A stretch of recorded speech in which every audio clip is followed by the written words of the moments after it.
जय श्री कृष्ण। अच्छे लोगों के साथ हमेशा बुरा क्यों होता है? वही जो लोग बुरे कर्म करते हैं और अज्ञानता की राह पर होते हैं, वो खुशहाल दिखते हैं। आपने महसूस किया होगा कि जो लोग अच्छे कर्म करते हैं वो परेशान रहते हैं, वही जो बुरे कर्म करते हैं वो खुशी से रह रहे होते हैं। अच्छे कर्म करने वाले परेशान होते हैं। आखिर उन्हें इतनी परीक्षा क्यों देनी पड़ती है, जबकि जो अधर्म की राह में है वो खुश हैं और जिंदगी का लुत्फ उठा रहे हैं। भगवत गीता में वर्णित कथा के अनुसार जब अर्जुन के मन में कोई दुविधा होती थी तो वो श्री कृष्ण के पास पहुंच जाते थे। एक बार की बात है, अर्जुन भगवान श्री कृष्ण के समीप आकर बोले, मैं दुविधा में हूं। तो श्री कृष्ण ने पूछा, क्या सवाल है? अर्जुन ने कहा, मुझे ये जानना है कि अच्छे लोगों के साथ ही हमेशा बुरा क्यों होता है, वही बुरे लोग खुशहाल दिखते हैं। अर्जुन के मुंह से ऐसी बातें सुनकर श्री कृष्ण मुस्कुराए और कहा, मनुष्य जैसा सोचता है और महसूस करता है वैसा कुछ नहीं होता, बल्कि अज्ञानता की वजह से वो सच्चाई नहीं समझ पाता। अर्जुन उनकी बातें समझ नहीं पाए। इसके बाद श्री कृष्ण ने कहा कि हे अर्जुन, मैं तुम्हें एक कथा सुनाता हूं। उसे सुनकर तुम समझ जाओगे कि हर प्राणी को उसके कर्म के हिसाब से ही फल मिलता है। प्रकृति हर किसी को अपनी राह चुनने का मौका देती है। अब वो मनुष्य की इच्छा पर निर्भर करता है कि उसे धर्म की राह चुननी है या अधर्म की। कथा शुरू करते हुए श्री कृष्ण ने कहा, एक नगर में दो पुरुष रहा करते थे। एक पुरुष व्यापारी था जिसके जीवन में धर्म की बहुत महत्ता थी। वो पूजा पाठ में यकीन रखता था। वो हर रोज मंदिर जाता था और दान धर्म भी करता था और हर रोज भगवान की पूजा करता था। वही दूसरा पुरुष बिल्कुल विपरीत था। वो रोज मंदिर तो जाता था, लेकिन पूजा करने के लिए नहीं, बल्कि मंदिर के बाहर जूते चप्पल चुराने। उसे दान और धर्म से कोई लेना देना नहीं था। समय बीतता गया और एक दिन बहुत जोर की बारिश हो रही थी। इस वजह से मंदिर में पुजारी के अलावा कोई नहीं था। ये बात जब दूसरे पुरुष को पता चली तो उसने कहा कि ये सही मौका है मंदिर का धन चुराने का। पंडित से नजर बचाकर उसने मंदिर का सारा धन चुरा लिया। उसी समय धर्म कर्म में विश्वास रखने वाला व्यक्ति भी मंदिर पहुंचा। दुर्भाग्य से मंदिर के पुजारी ने उसे ही चोर समझ लिया और चिल्लाने लगा। वहां लोग एकत्र हो गए और उसे बहुत मारा। किसी तरह वो बचते बचाते वहां से निकला तो दुर्भाग्य ने उसका साथ वहां भी नहीं छोड़ा। मंदिर के बाहर वो एक गाड़ी से टकरा गया और घायल हो गया। फिर वो व्यापारी लड़खड़ाते हुए घर जाने लगा तो रास्ते में उसकी मुलाकात उस पुरुष से हुई जिसने मंदिर से धन चुराया था। उसने कहा, आज तो मेरी किस्मत चमक गई, एक साथ इतना सारा धन मिल गया।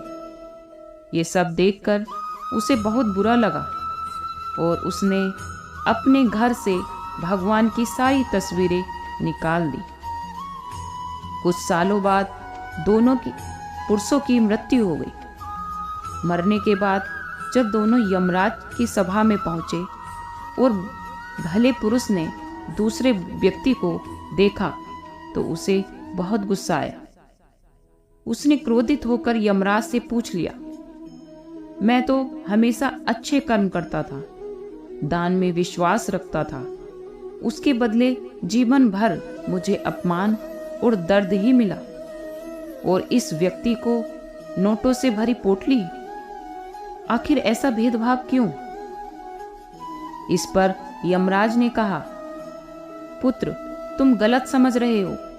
जिस दिन तुम्हारी गाड़ी से टक्कर हुई थी वो दिन तुम्हारे जीवन का आखिरी दिन था, परंतु तुम्हारे अच्छे कर्मों की वजह से तुम्हारी मौत सिर्फ एक छोटी सी चोट में बदल गई। तुम इस दुष्ट व्यक्ति के बारे में जानना चाहते हो।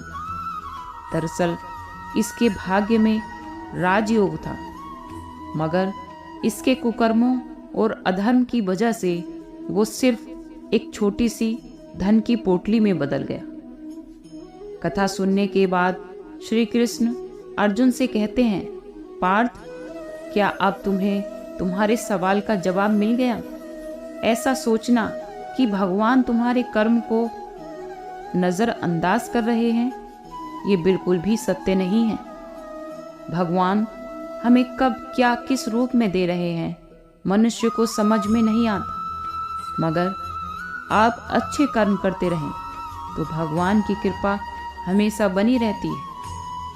इसीलिए अपने अच्छे कर्मों को बदलना नहीं चाहिए, क्योंकि उसका फल हमें इसी जीवन में मिलता है। इसीलिए मनुष्य का फर्ज है कि वो हमेशा अच्छे कर्म करते रहें, क्योंकि श्री कृष्ण ने गीता में बताया है कि किसी के द्वारा किया गया कर्म बेकार नहीं जाता, चाहे वो अच्छा हो या फिर बुरा हो। अच्छे या बुरे कर्म मनुष्य की विवेक शक्ति से ऊपर निर्भर करते हैं। मनुष्य अपने जीवन में जैसे जैसे कर्म करता जाता है वैसे वैसे ही उसके जीवन का निर्माण होता जाता है। परंतु परमात्मा ने मनुष्य को केवल कर्म करने की स्वतंत्रता दी है। कर्मफल व्यवस्था परमात्मा के ही अधीन है। जैसे कर्म किए हैं वैसा ही फल मिलेगा। अच्छे कर्मों का परिणाम अच्छा ही होता है और बुरे कर्मों का परिणाम बुरा ही होता है। हालांकि कभी कभार अच्छे कर्मों को अंजाम देने के बावजूद अक्सर इंसान के साथ बुरा ही होता है, जबकि किसी बुरे इंसान की जिंदगी में सब कुछ अच्छा ही होता है। अब सवाल ये आता है कि यदि किसी जीव को उसके कर्मों के आधार पर उसका फल मिलता है तो फिर ऐसा होने के पीछे क्या कारण है? कभी न कभी आपका भाग्य आपके पूर्वजों के कर्मों से भी जुड़े हुए होते हैं। जी हाँ, आपको जानकर हैरानी होगी कि प्रत्येक इंसान का भाग्य उसके पारिवारिक कर्मों से भी जुड़ा होता है। इसका सीधा अर्थ यह है कि आपके पूर्वजों ने अपने जीवन काल में किस तरह के काम किए हैं, जिसके आधार पर भी कुछ हद तक आपका भाग्य निर्भर करता है। इसी के चलते आपने देखा होगा कि कुछ लोग दुष्ट प्रवृत्ति के होने के बाद भी उनके साथ सब कुछ अच्छा होता है। ऐसा इसीलिए क्योंकि भूतकाल में उसके पूर्वजों ने निश्चित रूप से अच्छे कार्य किए होंगे। जिसके विपरीत सीधे साधे भले लोगों के साथ बुरा इसलिए होता है क्योंकि शायद उसके पूर्वजों ने किसी का दिल दुखाया होगा या कुछ बुरा किया होगा। हालांकि इसके साथ ही सबसे बड़ा सत्य यह है कि इन सारी चीज़ों से इंसान को कभी भी बेहद खुश या विचलित होना नहीं चाहिए, क्योंकि अंत में इंसान के खुद के कर्म से उसके भाग्य का निर्धारण होता है। जो जैसा बोएगा वो वैसा ही काटेगा। अपने कर्मों का फल इंसान को निश्चित रूप से मिलता है, बस सही समय का इंतज़ार करना होता है।